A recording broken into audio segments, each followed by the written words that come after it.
এই গাড়িটার ম্যাগনেটটাকে যখন টাইট করছি তখন ম্যাগনেটটা টাল হয়ে যাচ্ছে, আবার যখন ম্যাগনেটটা লুজ করছি তখন কিন্তু আবার ম্যাগনেটটা ঠিকঠাক থাকছে, ব্যালেন্সে থাকছে।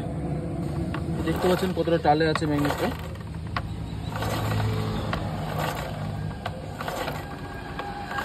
এবার যখন আমি লুজ করব তখন কিন্তু আবার এই প্রবলেমটা সলভ হয়ে যাবে।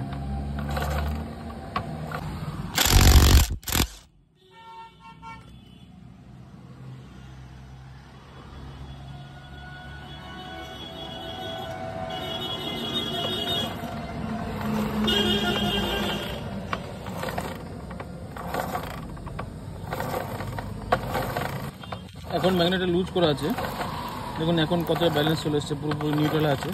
আমি যখনই টাইট করছি তখনই কিন্তু এটা ব্যালেন্সটা প্রবলেম হয়ে যাচ্ছে।